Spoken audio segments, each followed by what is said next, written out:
Greetings, everyone. If you're new to my channel, my name is Jennifer Lisa Vest, aka the Ethical Psychic. And I'm a psychic medium who's also a medical intuitive. And I've been tasked by my guides with telling stories about the spiritual significance of our current political situation. I have a lot of different types of training. I have a lot of traditional, indigenous training, traditional, spiritual, psychic, mediumship, healing training. And then I also have what people consider traditional academic training. So I have several degrees as well. And I kind of bring all of that to my storytelling. I bring my education and also my ability to talk to guides, to receive messages from higher self, to visit the akashic records, to speak to spirit, and also my emphasis on healing. I bring all of that to my storytelling. So starting in November of last year, I was given a very a very serious mission, right? I was told to start coming onto various platforms and posting videos about kind of the big picture of what's going on and what we're going through. And so that's what I've been doing for quite some time. And today I want to talk about something that my guide shared with me today that has to do with why it is that so many of us who are healers and psychic mediums are now doing this type of political work. Because you may have noticed that, prior to the big contest, a lot of people online who were spiritual or psychic or mediums, etc., were just doing spiritual work and they weren't necessarily applying the spiritual lens to the political. And then a lot of us were called to duty. A lot of us were called to this mission starting in November. And I wanted to talk about it today because my guides gave me this really big vision about why that's important. And I think it also came up for me as important because, there are still people out there who think that you should either focus on the spiritual or the political. And, I suspect that my guides decided to give me this big vision because it related to an incident that happened the other day where I was talking to a former teacher of mine slash colleague um, and asking, oh, what's the political situation where you are? And this person responded, well, I don't know. I don't talk politics with anybody. I only talk spiritual stuff. And that struck me as odd because I thought about, well, we're in this crisis right now, right? Is this really a time when we can afford to have that kind of bifurcation? Um, but then I thought, well, maybe, we all have different paths, right? And my purpose has been given to me very clearly to do this work. And clearly maybe that's not their purpose, right? But my guides beg to differ. And that's why today I'm going to be talking about my vision in plain speech. I'm not going to be telling a story, but I'm going to be just delivering my vision to you as I received it. So today, my guides were showing me this vision of the afterlife and going into great detail about all of the different parts of the afterlife. And, I have visited the afterlife quite a bit as a medium and as somebody who helps to guide souls to the other side, and also as somebody who helps the grieving to deal with their loss. My specialty as a medium when I was practicing and seeing clients regularly was to work with traumatic death. And I'm not currently seeing clients, so don't reach out trying to get a session. I'm on a sabbatical from one-on-one clients, and I'm just teaching and writing books right now. But when I was doing this work, every day, I had a lot of experiences where I was able to go to the other side and learn about really the journey of the soul on the other side. So my guides were showing me all of the different rooms, the different processes that a spirit might go through after they pass and before they incarnate again, if they choose to. And I asked them, is this information that it's appropriate to share today on some of my platforms? And they said, well, you can share this later, but today we want you to talk about something else. And so we're going to show you something else. And so we left the afterlife. And you can think of this as like a plane, possibly the upper astral plane, where people go right after they pass, and then where they are right before they come into the earth plane. And as I was up there, they then brought me down through several planes of existence, which they described to me as lenses. And they brought me to what they call the justice lens. And you can think of these different lenses as different dimensions or different planes of existence. And at each of these lenses, you can look at things, through a different lens, through a different perspective. So like if you're in the Akashic records, that's one lens, right? And this particular justice lens, they said they wanted me to look at the earth plane, the spiritual picture of the earth plane today through the justice lens. And so when I looked through that lens, what I saw was planet Earth, the beautiful globe of Mother Earth in all her glory. And then around her, I saw an aura, just like we have an aura, Mother Earth has an aura. And so there's this beautiful, colored energy all around Mother Earth. And as I was shown that, they showed me that there were several places where the energy formed kind of vortexes or vortices, right? Kind of like little tunnels or tornadoes of energy that were going from the aura down to planet Earth. And this is kind of similar. It reminded me of pictures I've seen from, ancient Indian Vedic texts of the chakras. The whole idea of chakras and the aura comes from India. That's where we get this language from. These teachings are quite ancient. And so if you read these very ancient Vedic texts, they will talk about the chakras as these vortices, right? These vortexes of energy from the aura that connect to the physical body. And so I was seeing something similar with Mother Earth, that she had all of these vortices or vortexes all around her. And then sure enough, I was shown that these correspond to places that we as humans recognize as, we even call some of them vortices, or we call them sacred. And so a lot of the sacred places where people go, traditionally where indigenous people have often gone to have ceremony. And when it comes to colonized spaces like the United States, these spaces have all been removed from the indigenous people and taken over by other people, but people still recognize them as sacred. And so places like Sedona are known for having this kind of special energy.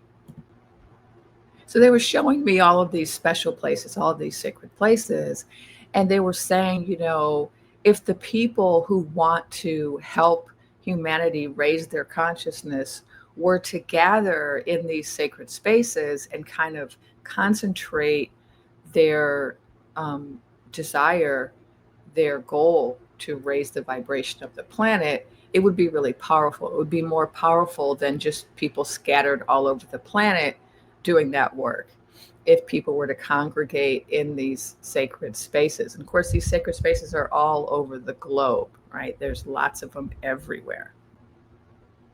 And so I was being told that this is something that we could do, right? We're all trying to figure out what can we do right now. And there's so many things that we can do. And they said this is one of the things that we could do. I mean, it was not the only thing, but it's one of the things that we can do, especially those of us who are spiritual and who have incarnated with this spiritual purpose of helping the planet to increase its consciousness, like helping the people, not the planet. The planet doesn't need our help. Mother Earth is fine. It's us. We're the ones that need to raise our vibration, right? And so this is one thing that we can do. And I was like, great, I will tell everybody, let's do this. But they were like, not so fast. There's more that we want you to know. And so they said, the people that congregate to do this work have to be people who don't have any hate in their heart. They have to be people who are focused on love and, unity. And if you have any kind of hatred in your heart, then if you try to go to one of these sacred spaces and do this work, you won't be successful. Sorry about that. Just got a ding. And so they were saying, if people go to these spaces to do these ceremonies and they have hate in their heart, then it's going to impact the ceremony. It's going to impact the work. And this made sense to me because as someone who has been trained how to be in ceremony, how to lead ceremony, I recall one of my teachers telling me that whatever your thoughts are and whatever your intentions are when you go into a ceremony, that impacts the ceremony. And even if they're thoughts that you're not conscious of, like if you're in a ceremony and then you start thinking like you're like, I remember this one example I was given, like you're in a sweat lodge and people are like naked. They used to be naked when I was young, they'd be naked or just wearing a towel. And if you're in a sweat lodge and you're naked and you're looking at like the girl across the fire and thinking, oh, she's hot, right? That corrupts the ceremony. That lust will corrupt the ceremony. And so this isn't something that maybe somebody was planning to think, right? But it still corrupts the ceremony. And so what's so important about ceremony is really being clear, right? Clear. What are your thoughts? What are your intentions? Are you all in? Are you able to be completely focused on what you came to do in the ceremony? And so they said this isn't possible when people have hate in their heart. And I thought, well, most people who are spiritual don't have hate in their heart, do they? Like what? I don't understand. And they said, well, yes, they do, because there are a lot of people, and they were talking mostly about this country because that's the focus for me right now is the US. And it's also the focus for a lot of people right now, not because the US is important, but just because something really important is happening right now in this country that's affecting a lot of countries. And so that's why we're focused here. And they said in this country right now, there are a lot of people who have been taught their whole lives to think in terms of different forms of hate or separation or hierarchy. Those were the three terms they used. And so they gave examples of like somebody, they give me specific examples, if I can remember them, like somebody is a Christian. And so they think that they're focused on like Christian love, but then they hate gay and trans people, right? And so there's a part of their heart that holds hate. And that little part of their heart that holds hate pollutes the love, right? It pollutes the heart. And so then they can't really go into a ceremony with their full dedication to love because a part of them is holding space to hate. And then they gave examples of other people, like a Muslim who thinks in terms of hierarchies that men are like the superior beings and women are inferior. A Buddhist who thinks that people of a certain racial or ethnic group are inferior to others, and therefore they have a little bit of hate in their heart for that type of person. And I know this is a really hard topic to talk about. And when they gave me this vision today, I was like, I really don't want to have to talk about this. And especially because of who I am. Like when you're a person of color, you're always being called upon to talk about justice. And it gets tiring. Like, I don't really want to talk about it. It's not really my favorite topic. But my guys thought it was really important for me to talk about. And they wanted me to talk about it in terms of, you know, why right now is the spiritual and the political coming together? Why are so many psychic mediums and spiritual people feeling that they have to address the political in the context of their spiritual work? So this is why this topic came up, right? They're trying to get me to convey to people why it's important right now for the spiritual and the political to be wedded, why there are people like me doing this type of work where I'm giving you the spiritual perspective on our political situation. You know, in my very last post, I was talking about some really dark stuff, right? But I was tasked with doing that type of work so that we can understand the bigger spiritual picture. And sometimes to understand the spiritual bigger picture, we have to look at some of the parts that are kind of ugly to look at, right? Like these networks of bad traffic and files of epi. And so they said, you know, what's happening right now is that we are evolving as a planet. We are spiritually evolving, and we are evolving as a country in the United States, and we are evolving as individuals. And the way that we are evolving is not just by focusing more on the spiritual, but it's by making spirituality the lens through which we view everything, so that we're able to look at our political situation through this lens of spirituality. And they said that one of the ways in which we are kind of being called to, or maybe forced to, or pushed to grow, is by examining the shadows, right? And this is not going to be unfamiliar to a lot of people who follow me, this idea of shadow work. And they said to me, this is why there's been so much talk over the last few years of shadow work. It's become like a popular topic. There are workbooks, shadow work workbooks. Is that what they're called? And it's kind of become a buzzword, right? Like, oh, we got to work on our shadows.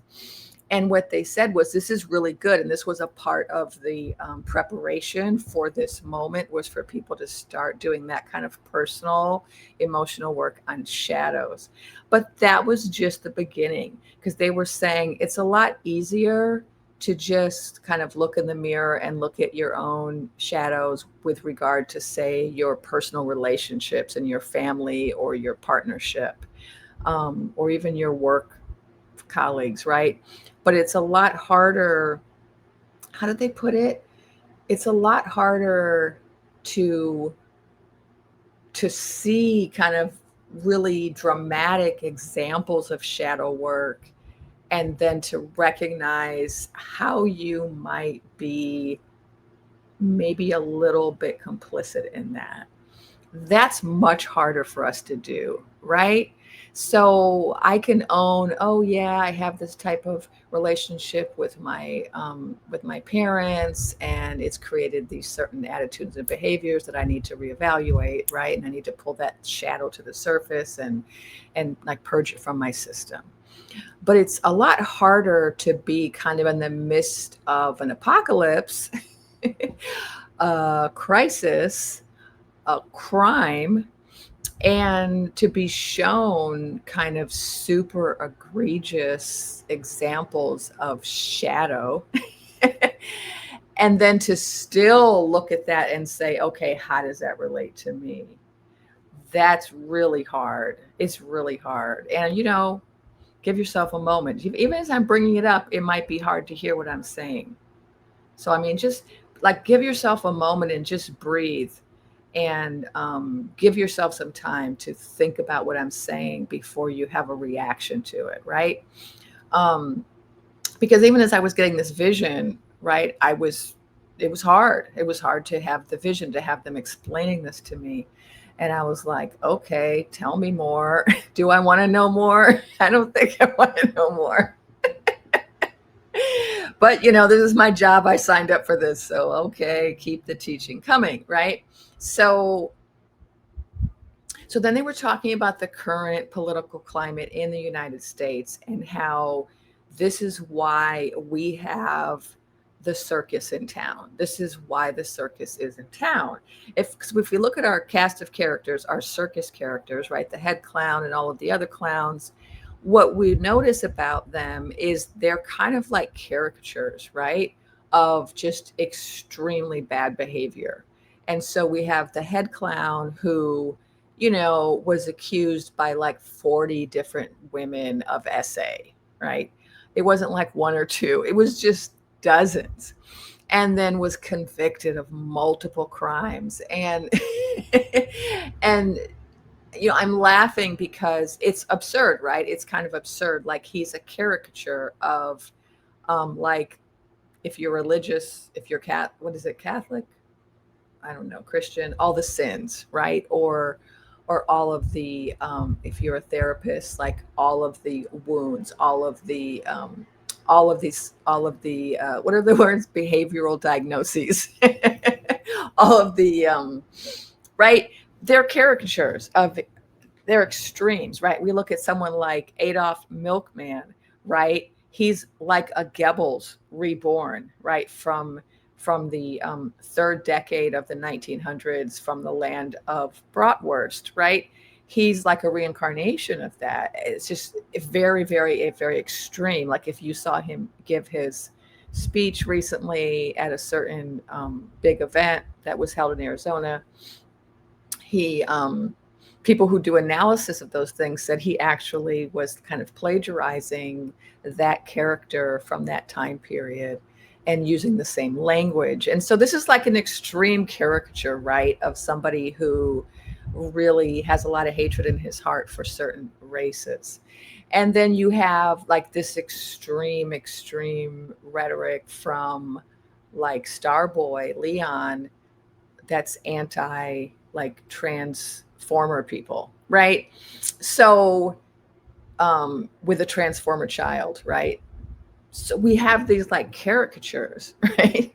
And what my guides were saying was we have these caricatures, and then we also have all these events happening over the last 10 months, 9 months, I forget how many months it is now, it seems like years, where we have all these just like really extreme events, very like high drama, right? And it's so much high drama that a lot of times we're like, is this really happening? Is this my reality? This looks like a TV show, like a really bad one. So what the guides were saying was we needed this high drama, and we needed these caricatures of people who are just really kind of extremely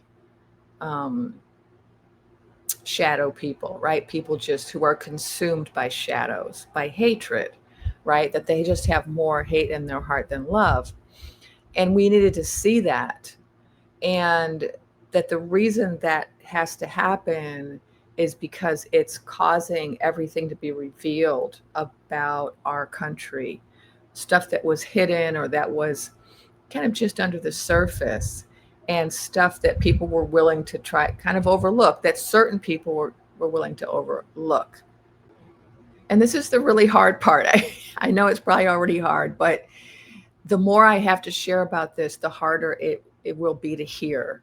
And this is what the guides were saying explicitly, is that, we're having to endure these really challenging times because what did they say? They said, some people, what did they say? Some people won't hear it until their own livelihood is at risk. And so they were giving the example of when a person gets a diagnosis of cancer, and then the doctor says, oh, you have to get your affairs in order.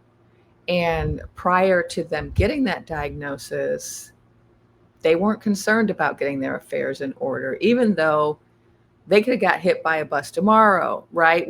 Nobody knows. None of us know when we're leaving this plane.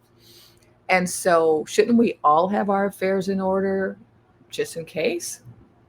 And they said, but what happens is it isn't until the person has given like a date, like, oh, you only have 6 months, that they're like, oh, I'm going to get my affairs in order. And they said that this is how a lot of people are. And so the circus represents the cancer, right? That we had to have this kind of really extreme diagnosis and prognosis, like this could end things, right? Before people would be actually willing to get their affairs in order. And when I asked them, what do you mean affairs in order? They said, well, your affairs in order means like your relationships, how you relate to your family, your friends, your community, your society, your country, the world, right? And it means like getting your heart affairs in order, right? Your heart, your relationships, how you interact with people, with humans, with the planet, also with animals and plants. But how do you express your heart? And so what they were giving examples of is how people have like deathbed confessions, or they like to gather the family around as they're expiring so that they can kind of try to bring resolution to their relationships. And when those resolutions don't happen prior to them passing, then a lot of people really struggle with their passing, right? So getting your affairs in order is like one way to help prepare those around you for what's going to happen. And that's on the individual basis if you're preparing your family for your passing. And they said in the case of the cancer that is currently occurring in the form of the circus, we're all being called upon to get our affairs in order. Like, let's start really getting clarity about our heart now. Let's not, let's not wait till it's over. And they were saying that some people, not all people, because there are many of us out here who've been doing this kind of work our whole lives. Many of the people who follow my channel. But there are other people who really needed a crisis to get them to say, oh, do I have any affairs that I need to get in order? And so that like reflection, that questioning, because maybe before you are faced with the prospect of the cancer or the circus, you might not think that there are affairs to get in order, right? But now that we're faced with this, we're going to have to ask ourselves, are my affairs in order? Is my heart in order? Am I a loving being, or do I have some little pockets of hate that I need to root out? And they might come in the form of feelings of superiority or a belief in hierarchy. Some people are better than others, or a belief in judgment, separation, that I'm not like other people. This idea that, there are those people and us, and we're separate, right? We're enemies. So like, that was one of the things that came up at the big rally was, loving your enemies versus hating your enemies. This is something that we're being called upon to do right now. Are we capable of kind of rooting out any of those beliefs that are rooted in hate, separation, the idea of separation, the idea of superiority, the idea of hierarchies? Can we root that out? And we're getting to see it on the big Technicolor screen, right? The circus is parading in front of us just the worst case examples of this. And that is giving us a chance to reflect on ourselves and how we can get our affairs in order. So that's the message I got from my guides today. There was more to it than that even, but I can't talk all day about it. It's already almost 30 minutes. But that's kind of it in a nutshell, the message that they wanted me to share. And I really hope that we can organize these big gatherings or ceremonies at these sacred spots, at these vortex places.